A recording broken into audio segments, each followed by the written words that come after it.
T2 開咗，我梗係唔執輸。今次我都要嚟試下，究竟 T2 係點樣嘅？究竟我目的地去邊？一陣間再話俾大家知。夏天就係要同陽光玩遊戲。今次我哋先去石垣島玩4日，再去沖繩玩多2日，6日5夜嘅行程，日日都陽光與海灘。今次我哋仲順便參觀埋 T2， 最吸睛當然係呢一個 LED 熒光幕同埋呢一個金魚缸。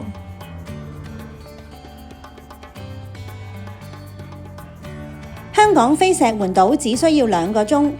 石垣島機場面積唔算大，一眼已經望晒。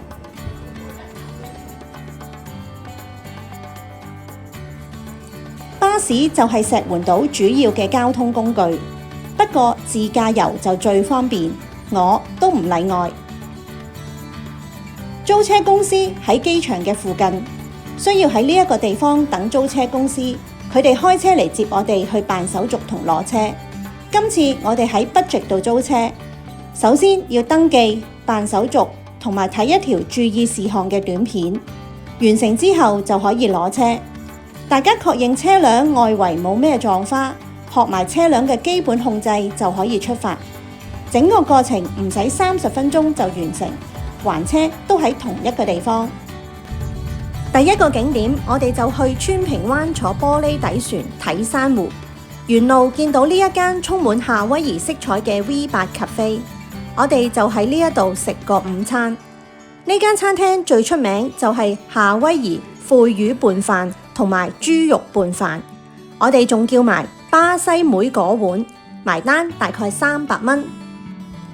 川平灣喺石垣島嘅西北面，由機場開車出發大概30分鐘就到。坐玻璃底船參觀珊瑚有2種票價。我哋就參加咗30分鐘，大概港紙115蚊。川平灣係日本出名嘅名勝，俾好多人叫做日本嘅小馬爾代夫，仲係石垣島 No.1 嘅打卡點。川平灣嘅海水會隨住陽光、潮汐、雲層，由奶白嘅淺灘、薄荷綠、翡翠綠，一路漸變到寶藍色。海水仲有川平藍呢個稱號。我哋就係坐呢一架玻璃底船去睇珊瑚，船底有超大透明嘅玻璃，唔識游水唔使浮潛就可以近距離咁睇到野生海龜，仲有珊瑚群同埋熱帶魚，非常適合一家大細參加。睇完珊瑚，我哋就再開車去下一個景點奇芝展望台，10分鐘就到，點知遇着佢維修。好彩今次我帶咗航拍機，我哋就用呢一個角度去欣賞奇芝展望台。聽講前面就係菲律賓海。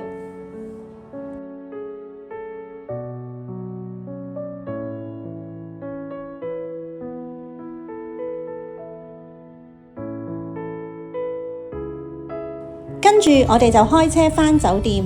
我哋今次住石垣島最有人氣嘅 7-7度假酒店。呢間酒店主打家庭客戶，適合一家大細喺度玩2-3日。入到大堂已經俾呢一個嬉水池吸引住，大堂非常寬敞。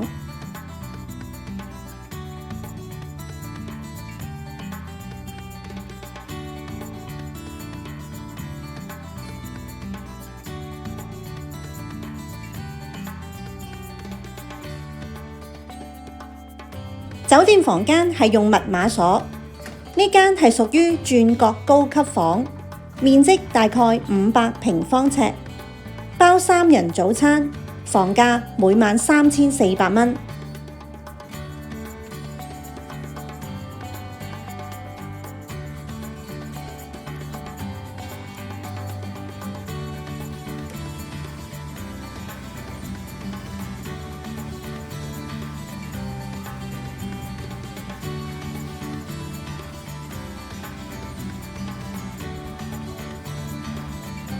露台望出去就係地下嘅嬉水池，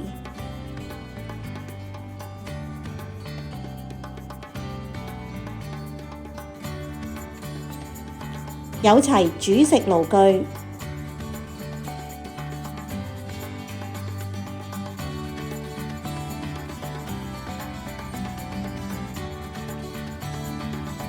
有2張1.8米闊嘅大床，最多可以容納4個人入住。特別介紹呢一部洗衣烘衣機，功能一流，日日洗衫都好快乾，即刻着得。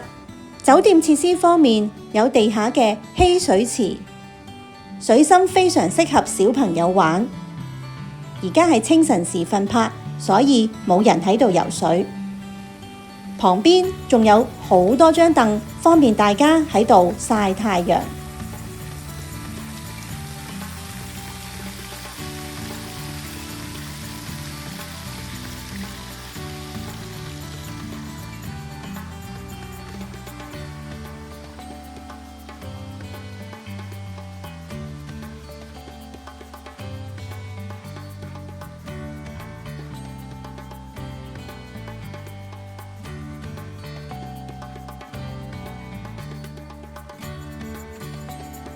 仲有免費水泡提供。喺2樓，除咗有酒吧之外，仲有一個無邊際游泳池。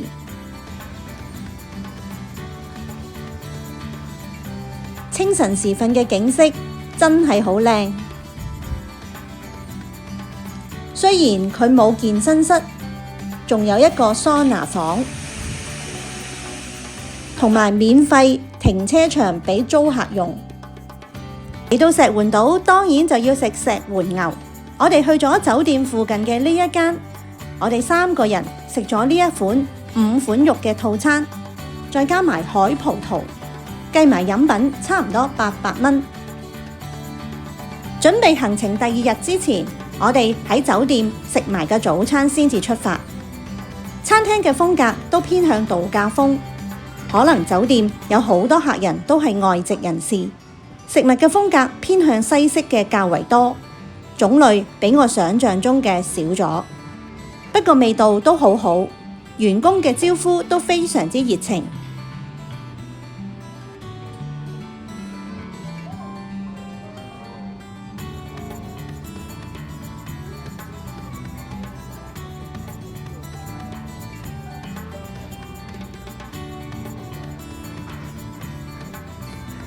我自己最欣賞就係呢幾款鮮榨果汁，每款都非常原汁原味。今日嘅行程非常豐富，由朝早玩到夜晚。首先，我哋去石門港離島碼頭，呢個碼頭其實係去其他離島嘅主要碼頭，有好多唔同嘅旅行社提供唔同嘅活動俾大家去揀，好似浮潛、觀星、玩獨木舟等等。我哋就一早喺平台度已經訂咗飛，所以只係行埋去攞飛參加就得啦。如果喺旺季想即場買飛，未必可以符合到你想要嘅時間出發，所以建議都係預早買飛比較穩陣。今次我哋參加竹富島水牛車遊島觀光，每人250蚊包來回船飛，同埋坐水牛車觀光，船程大概15分鐘就會到竹富島。落咗船，行去停車場搭接駁車就可以去到水牛車嘅集合點。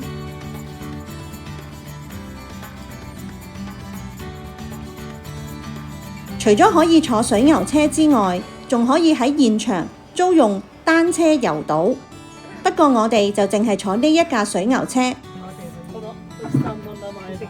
一上車，水牛先生就要去廁所，好彩車夫早有準備，非常衛生。不過行咗幾步，佢又要去多一次。你坐水牛馬車，仲有歌聽添啊！果然係對牛彈琴。水牛車嘅速度都唔算好慢，可以沿途欣賞琉球嘅古村落。成個活動大概30分鐘。跟住我哋就行去竹富島另一個景點西棧橋。沿路因為冇遮擋，大家記得要帶齊所有防曬用品。西棧橋以前係島民嘅舊碼頭，而家淨係留低咗呢一條木質嘅長棧橋，直直咁伸向太平洋，係竹富島一日遊必去嘅景點。如果大家夾啱時間，喺日落嘅景色會仲更加靚。再沿住星沙海岸，我哋就行去星沙濱。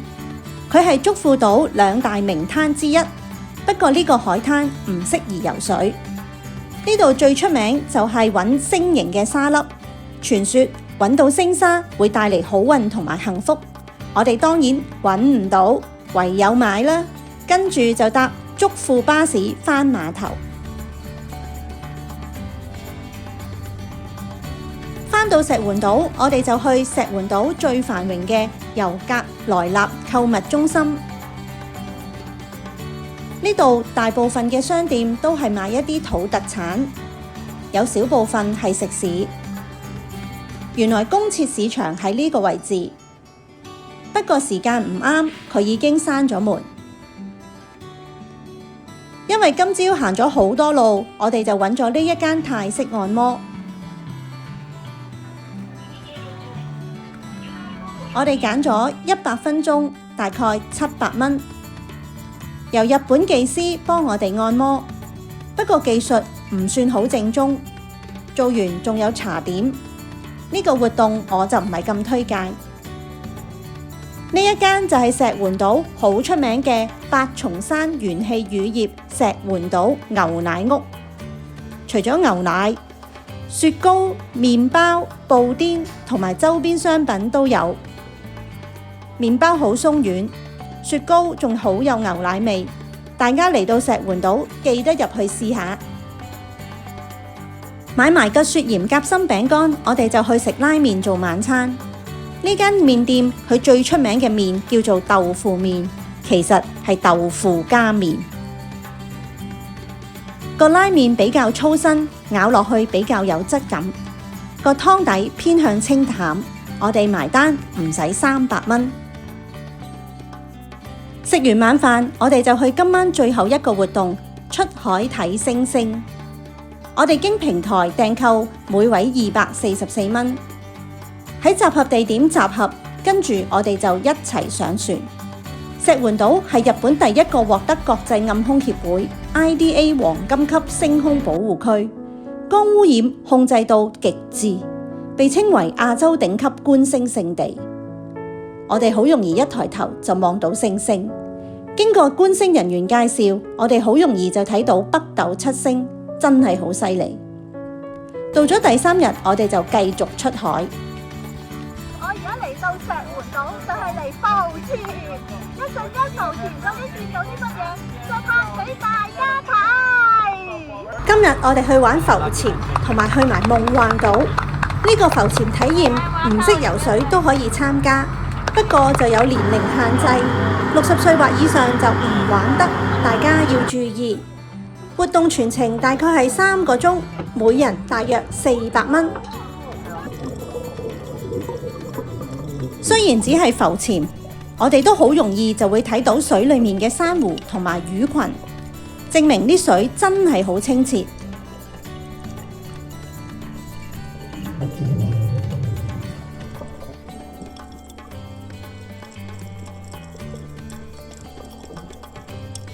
再坐幾分鐘嘅船程，我哋就去到夢幻島。夢幻島係一個冇人嘅沙洲，佢最大嘅特色係潮退先至會完全浮現出嚟。全島只有純白嘅珊瑚沙，並冇任何樹木或者建築物。今晚係我哋最後一日逗留喺石垣島。我哋呢一餐晚餐，我哋就揀咗食石垣料理。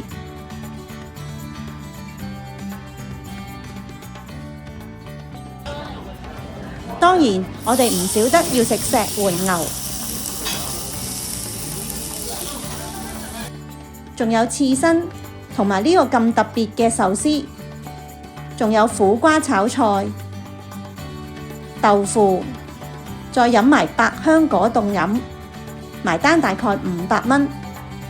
喺石垣島4日3夜嘅旅程就話咁快完結，我哋跟住就搭內陸機去沖繩。上機之前入返滿油就去還車。由石垣島飛去沖繩只需要1個鐘頭機，去到那霸機場，我哋租埋車就返酒店。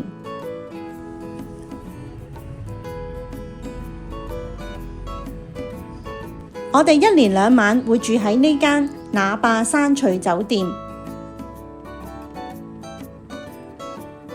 酒店停車場係要搭 lift 上樓，會有工作人員幫忙。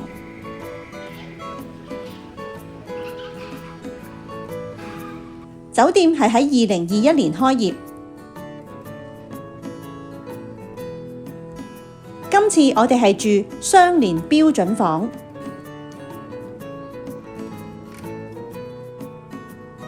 每間房嘅面積大概180平方尺，每一間房每晚850蚊包雙人早餐。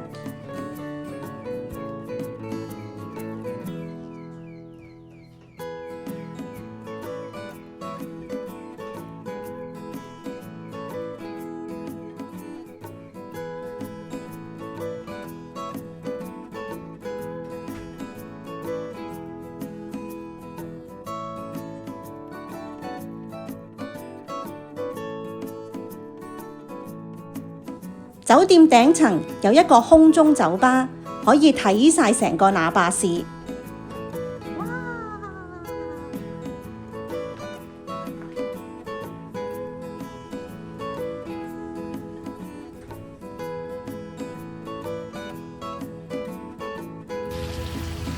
酒店有2個泳池，一個係空中泳池，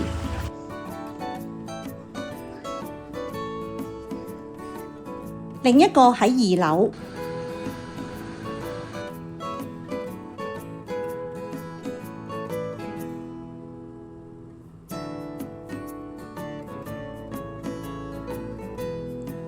仲有溫泉。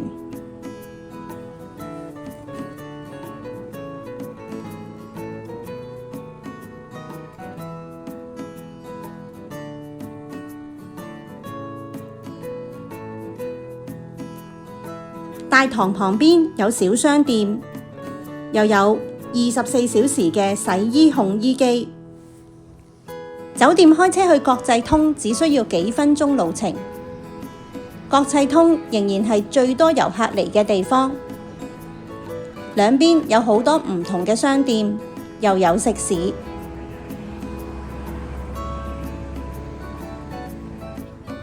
今晚我哋揾咗呢一間餃子專門店食晚餐，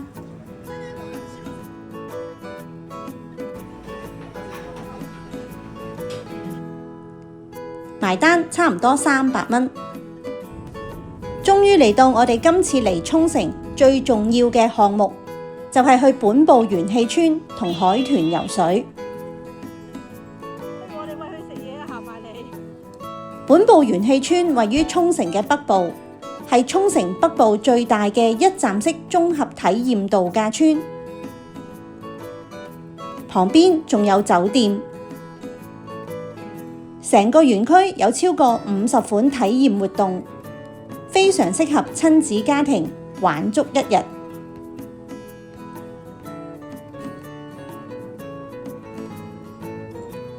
我哋今次只係參加同海豚互動游水，每人大概800蚊。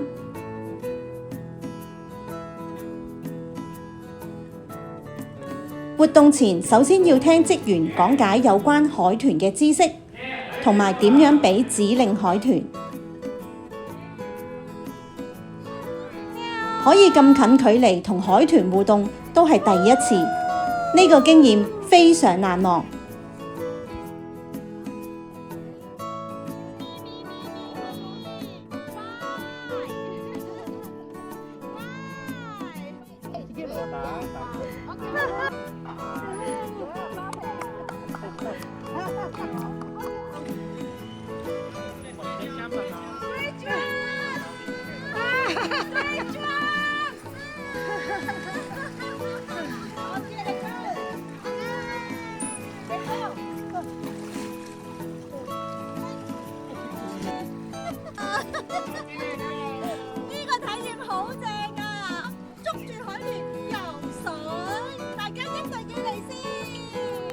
當我哋親身接觸過海豚之後，真係發覺佢哋好聰明。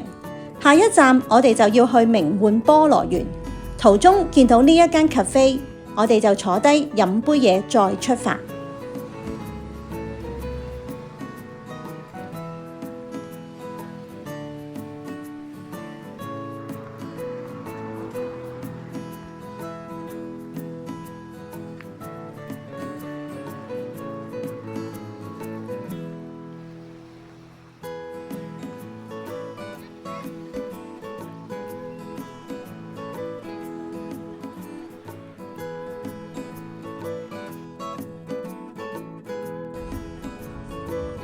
名喚菠蘿園係日本首個菠蘿釀酒廠，佢已經有超過80年嘅歷史。菠蘿都係沖繩其中一個特產。菠蘿園嘅成人入場費大概75蚊。首先會坐佢哋嘅觀光車，圍繞菠蘿園一周。除咗菠蘿，你仲會見到恐龍。其實我都唔明菠蘿同恐龍有乜嘢關係？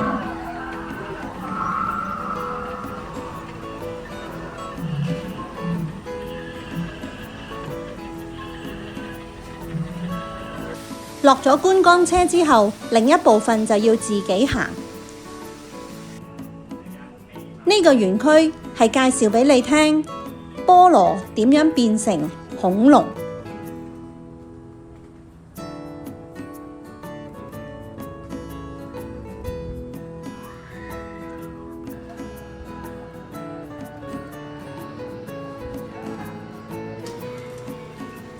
當然唔少得有菠蘿食，仲有手信店。大家鍾意仲可以喺呢一個酒區試飲菠蘿酒。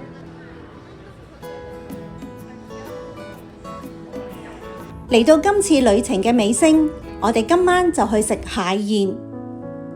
聽講呢一間月前喺沖繩係一間比較高級嘅餐廳。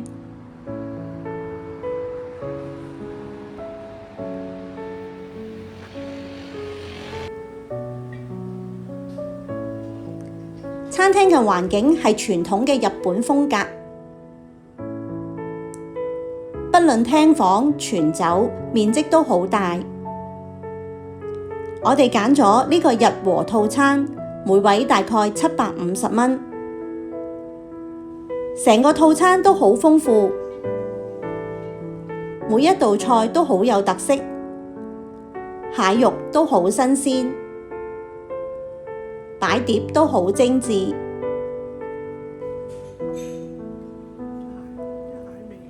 不過對應埋個價錢，好似就貴咗少少。晚飯之後返到酒店，先知道酒店原來係喺紅燈區，周圍都好多夜店。今朝早我哋食埋早餐，就去行程嘅最後一日。酒店早餐非常豐富。大部分都係用返沖繩本地嘅食材，好有特色，好好味。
行程最後一站去埋Outlet就最圓滿啦！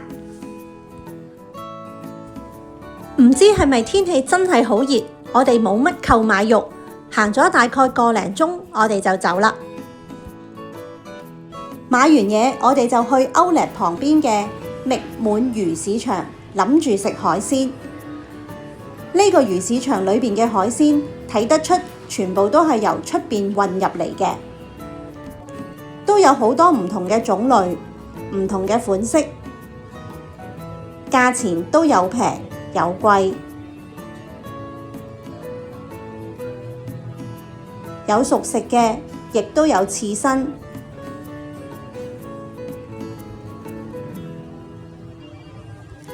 大家買好海鮮就可以喺呢一個位置坐低慢慢食。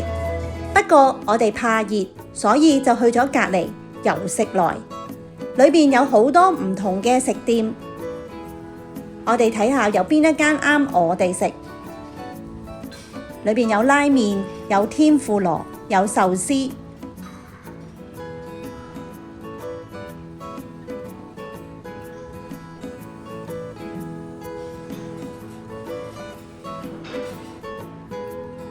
最後我哋揀咗呢一間食堂，我哋去裏邊食焗龍蝦套餐。呢一個焗龍蝦套餐真係超級好味。另外嗌咗呢4樣嘢之後，埋單300蚊，跟住入埋油就去機場還車。